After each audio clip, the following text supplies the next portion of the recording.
Welcome back to Eagles Bingo Topics, where we're going to look at a myriad of things, starting with the evaluation of this game, the players. Should they be out there or should they not? Whose playing time needs to be reduced, maybe drastically, as well as look at some of the things the coaches and our leader, QB1, had to say. What's up, it's your boy Cintron coming back at you with another analysis video, and I kid you not, that's my real name.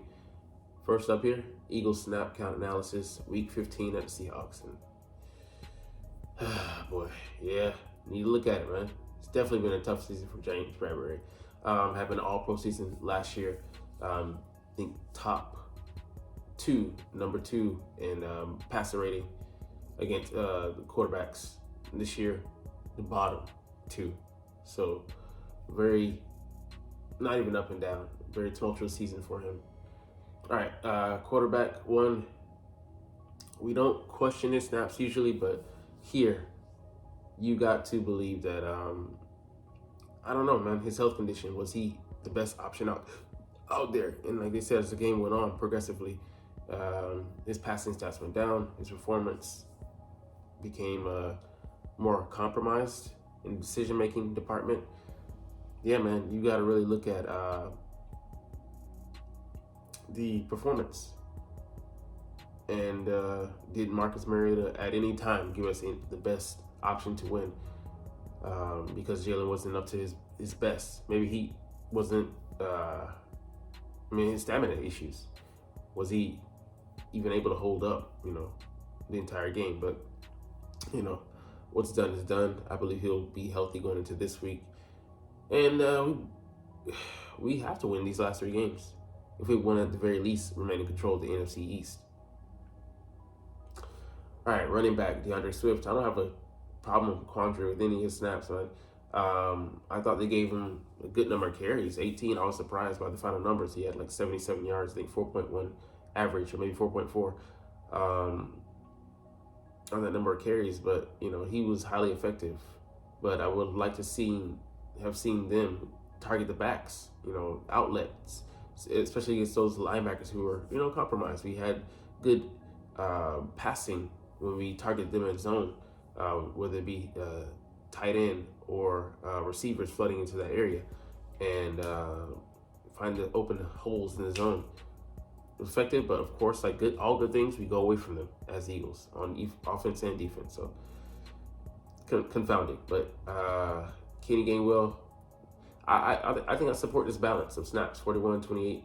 Boston Scott, he's going to be given what he's going to be given. It is what it is. But at the same time, I think that's just due to us trusting Kenny Gainwell in pass pro a lot. Because he got, I think, maybe a half dozen to a dozen carries himself. So,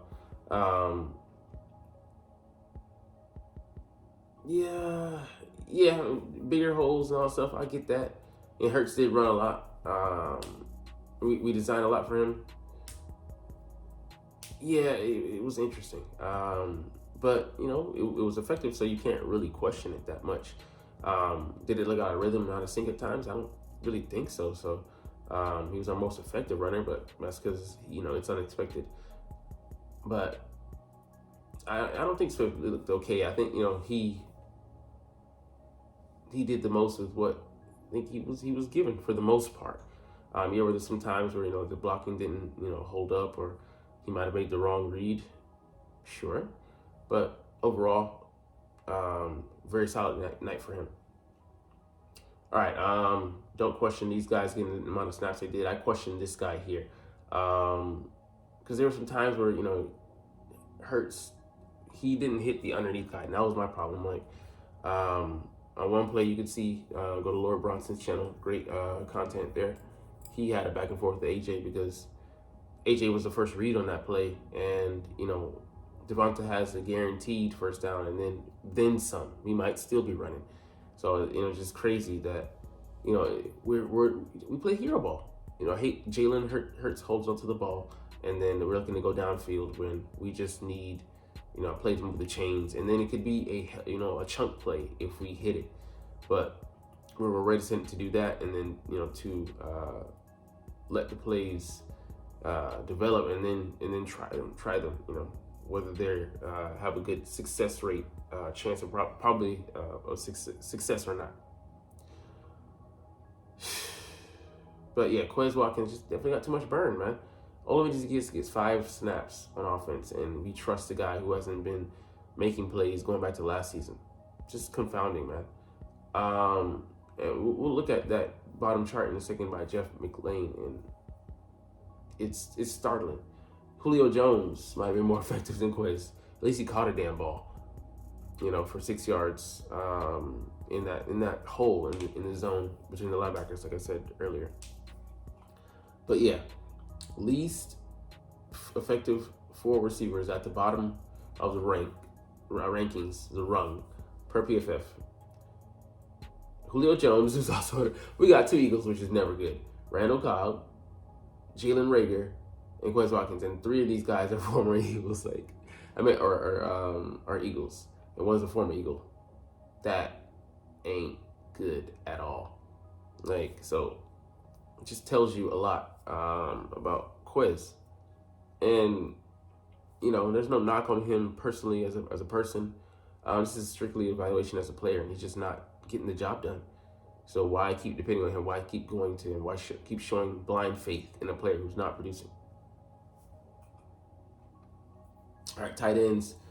Dallas Goedert, I don't think he got enough targets. But, he's a third fiddle in this offense. You bet, granted, he is one of those 3 that we go to. But, yeah, just not. I don't know how. Yes, he got 9 targets. I was surprised seeing that, but how good were those throws last night? And Jalen didn't make a lot of good throws outside of that. The first drive and the second drive where we had balance in that. With they're within highlights what we need to be focused on, having balance in this offense. But we too many times skew to one side.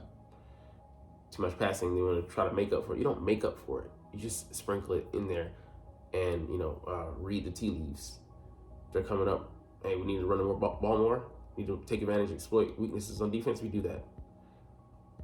We have to. It's sad that we have the tools to do it, but we just don't. I have no problems with the way the offensive line played. Jason Kelce on that penalty where he takes the ball and moves it up.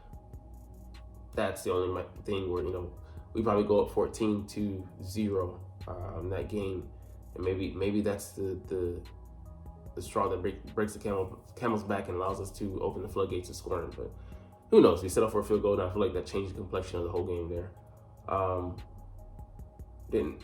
Tyler Steen, I don't know when he had to come in for one snap, but I know that I want to say that was Jack Driscoll came out in for Lane Johnson when he came out off the field with an ankle.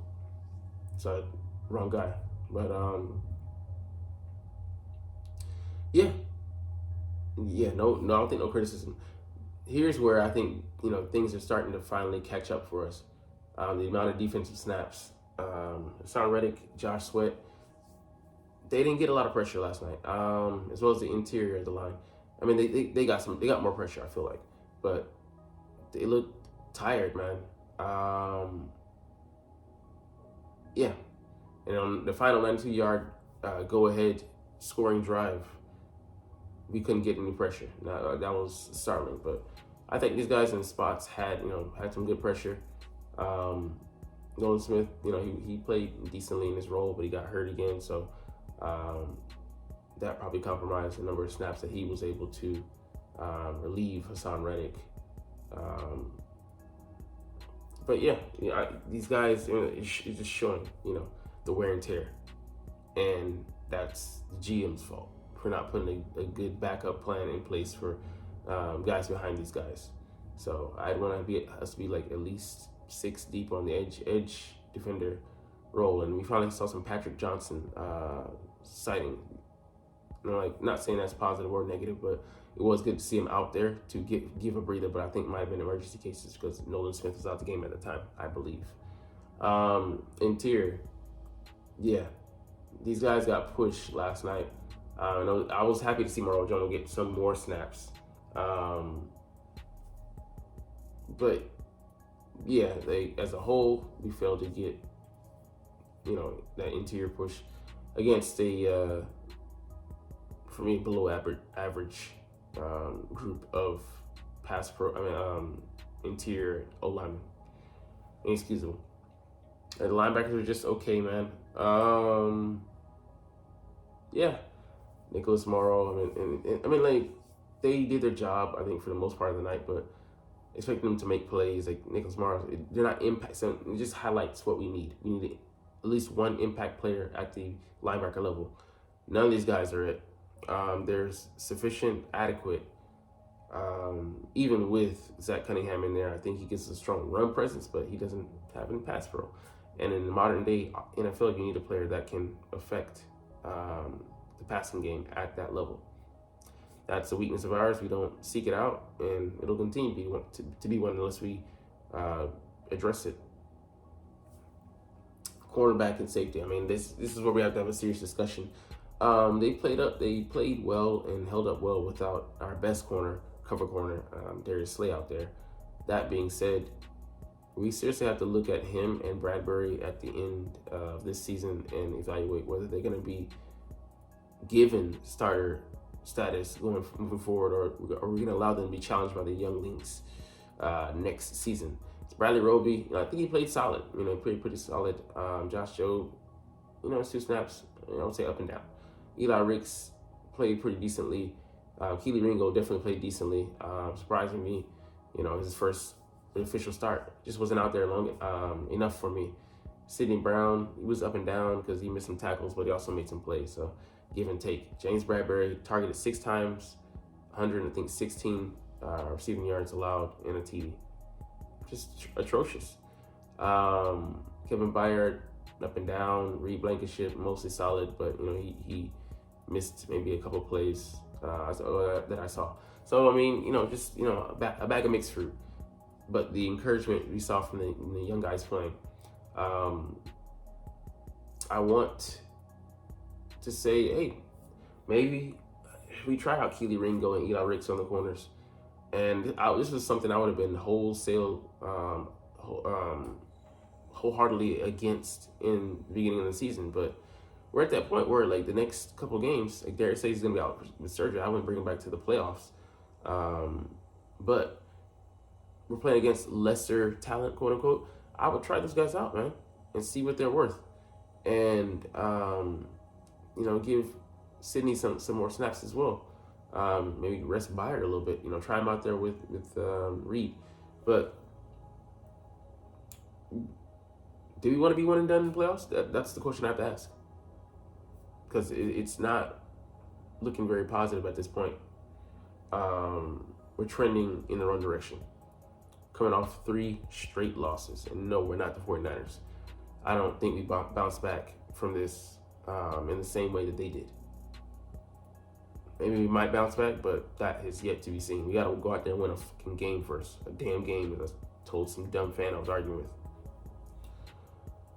All right, that's it, man. Special teams, I think they played pretty decent. They've been the best unit out of all the 3 recently. And you couldn't say that last season. All right, let's look at some answers from our coaches here. So no answers for an Eagles offense that should be better than this.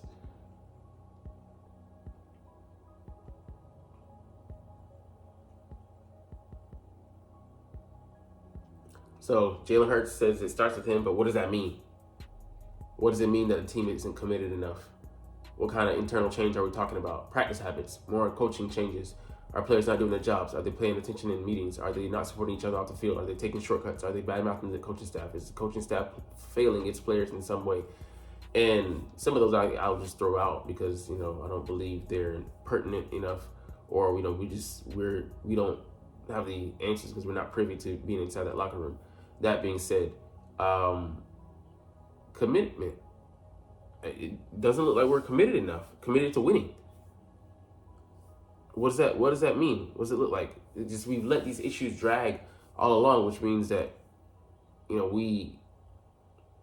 it's not paying attention to the detail. We know that the issue is there, but you haven't seen fit to address it enough to where it's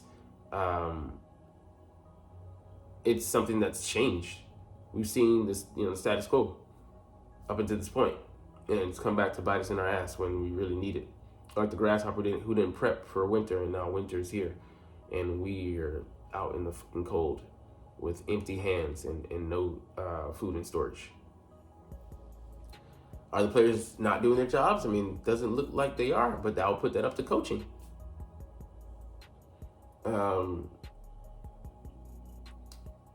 Is coaching staff failing its players in some way? Yeah, hell yeah. Not having us prepared. You got opposing players on other teams calling out plays before they, happen. Not just the play itself, but just intricate details of how the play is going to play out. That's the highlight of predictability. And it's sad. That, just shows that we are going off of talent alone. So, I mean, this is a damning question here. Are the Eagles really so mentally soft as a team that they allowed 2 really bad losses to the 49ers and Cowboys to ruin their season and their much celebrated clubhouse culture? Like, we do look like a broken team at this point. And it's funny, I'm like, the 49ers didn't break us. No, they didn't break us, but they exposed things. And they really showed, pulled the wool from up over people's eyes about how bad things are. And you have to fix those things if you want to, like I said, go further than just the first round whenever we play, whether that be divisional round or, which is not looking like it will be, Wild Card Sunday. But yeah, Fletch and him are talking about commitment. Find out who the guys are. Like, it's week 16 now. You should have already known who those guys are. If you didn't, then what have you been doing up until this point?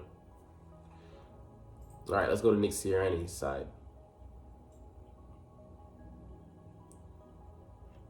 So he said he made the decision with Matt Patricia.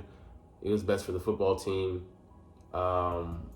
Taking away Sean's responsibilities and giving them to Matt. We weren't good enough, and he was doing what was best for the team.